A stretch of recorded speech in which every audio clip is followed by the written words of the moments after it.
മുർത്തേശ്വർ എന്ന് പറയുന്ന വലിയ ഒരു ടെമ്പിളാണ്. വർഷങ്ങൾക്ക് മുമ്പ് തന്നെ വളരെ പ്രശസ്തിയായ വലിയൊരു ടെമ്പിളാണ്.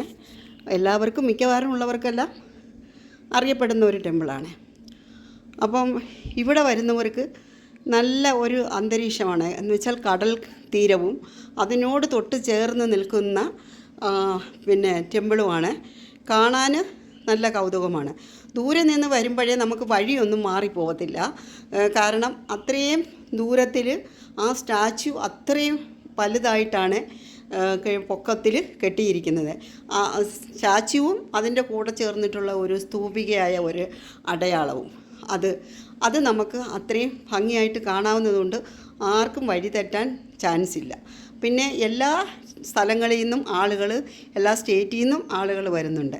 അങ്ങനെ നമ്മളും ആ ഭാഗത്ത് പോയി നമ്മൾ ചിക്ക്മാംഗ്ലൂർ പോയിരുന്ന സമയത്ത് ഇവിടെ എന്താ കാണാനെന്നുള്ളതെന്ന് വെച്ചപ്പോൾ ഒരു ഫ്രണ്ട് പറഞ്ഞു, ഇത്രയും ദൂരം നിങ്ങൾ വന്നില്ലേ, ഇനി ഒരു 150 കിലോമീറ്റർ ഉദ്ദേശം ഈ മുർത്തേശ്വർ എന്ന് പറഞ്ഞ ടെമ്പിളുണ്ട്, അത് കാണാൻ നല്ല രസമാണ്.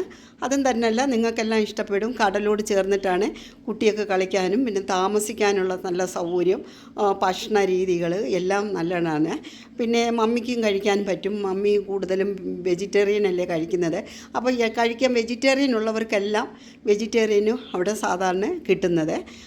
അമ്പലത്തിന് പരിസരമെല്ലാം വെജിറ്റേറിയനാണ്. അപ്പോൾ നല്ല ഫുഡ് കിട്ടും. പിന്നെ താമസിക്കാനുള്ള സൗകര്യം 4 സ്റ്റാർ ഹോട്ടലുണ്ട്. അത് കഴിഞ്ഞിട്ട് സാധാരണ ഹോട്ടലുകളും ഉണ്ട്. പിന്നെ 4 സ്റ്റാർ ഹോട്ടലിലാണെങ്കിൽ നമുക്ക് രാവിലെ തന്നെ ഭക്ഷണം എല്ലാം ഫ്രീ ആയിരിക്കും. പിന്നെ ഉച്ചയ്ക്കുള്ള ഭക്ഷണം, വൈകുന്നേരമുള്ള ഭക്ഷണത്തിന് മാത്രം നമുക്ക് പൈസ കൊടുത്തിട്ട് എടുക്കേണ്ടി വരും. അത്രയേ ഉള്ളൂ. പക്ഷെ നമുക്ക് എല്ലാവർക്കും കഴിക്കാൻ പറ്റുന്ന നല്ല രീതിയിലുള്ള ഭക്ഷണവും താമസ സൗകര്യവും അവിടെ കിട്ടുന്നതാണ്. അങ്ങനെ എന്തായാലും നമ്മളും പോയി കണ്ടു, എൻജോയ് ചെയ്തു. 2 ദിവസം അവിടെ താമസിച്ചു. പിന്നെ ശിവൻ്റെ വിഗ്രഹത്തിൻ്റെ ബാക്കിൽ നല്ല പുലിത്തോലിൻ്റെ നല്ല ചിത്രപ്പണികളും ഒക്കെ കാണാം.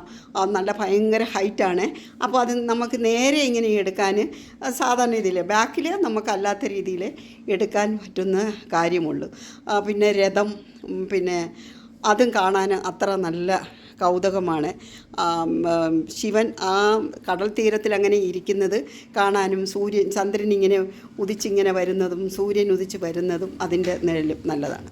പിന്നെ അത് കഴിഞ്ഞിട്ട് നമ്മൾ അമ്പലത്തിൻ്റെ അടുത്തേക്ക് അമ്പലത്തിൽ പോയി ശിവൻ്റെ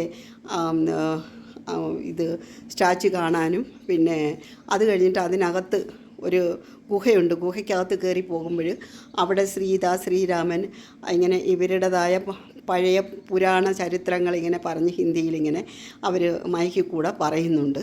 അപ്പോൾ അതും നമുക്ക് കാണാൻ കഴിഞ്ഞു. അങ്ങനെ അപ്പോൾ അതെല്ലാം കണ്ട് നമ്മൾ പുറത്തിറങ്ങി. പിന്നെ ശിവൻ്റെ ശിലയും കണ്ടു. അത് കഴിഞ്ഞിട്ട് പൂജ ചെയ്യുന്ന എല്ലാവരും പോയി പൂജ ചെയ്തുകൊണ്ടിരിക്കുന്ന ആ സ്ഥലങ്ങളും നമുക്ക് കാണാനും ചുറ്റാനും എല്ലാം കഴിഞ്ഞു. അതിന് 2 ദിവസം കഴിഞ്ഞ് ചുറ്റി കറങ്ങി നമ്മൾ വന്നു.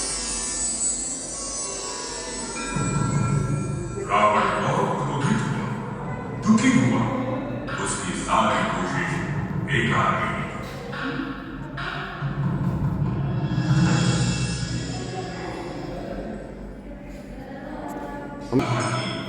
ये ब्रह्मचारी वेश में खड़े गणेश जी हैं।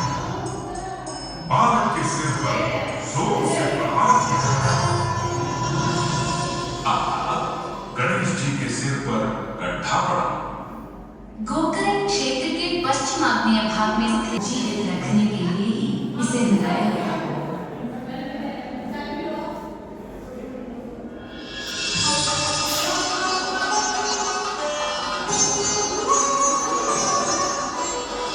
अपनी सारी ताकत लगाकर उसने शिवलिंग को जमीन से ऊपर उठाने की कोशिश की। संभव नहीं हुआ और गोकर्ण यही आज का गोकर्ण है। यहाँ से ठीक उत्तर दिशा आगे प्रस्थान करें। भूस्पर्श हुए आग रावण ने उठाने का प्रयास किया, परंतु उसका प्रयत्न निष्फल हो गया। महाबलशाली होने पर भी रावण आत्मलिंग को उठा नहीं सका। इस कारण गोकर्ण का शिवलिंग महाबलेश्वर नामांकित हुआ। रावण क्रोधित हुआ और उसने हाथ में आए हुए लिंग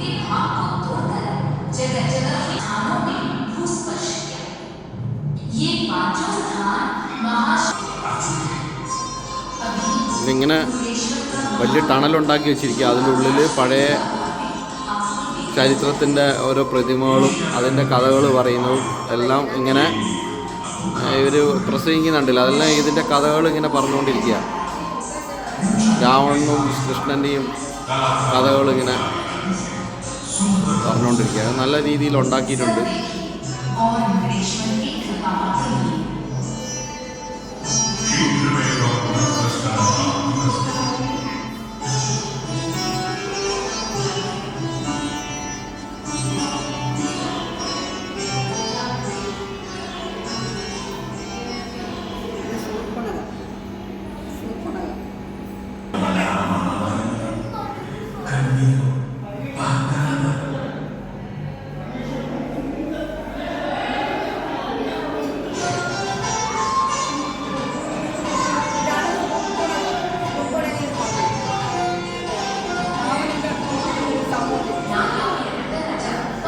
മമ്മി പറയാതെ രാവണന്റെ സഹോദരി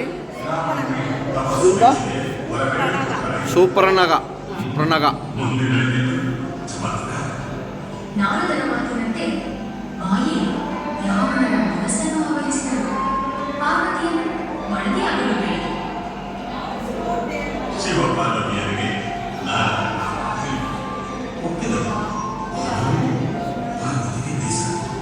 പറ.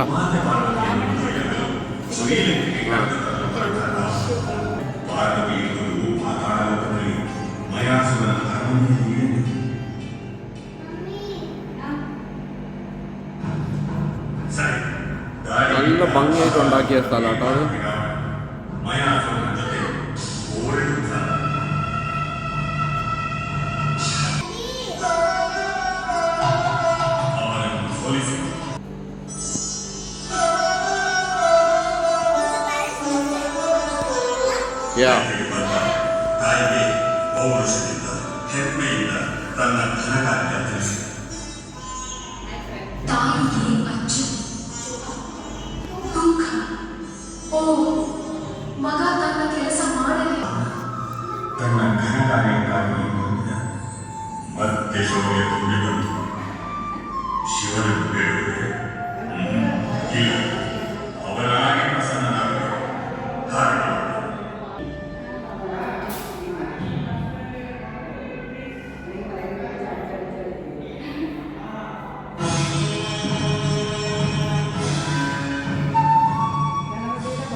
ಭೂಸ್ಪರ್ಶವಾದರೆ ಆತ್ಮಲಿಂಗ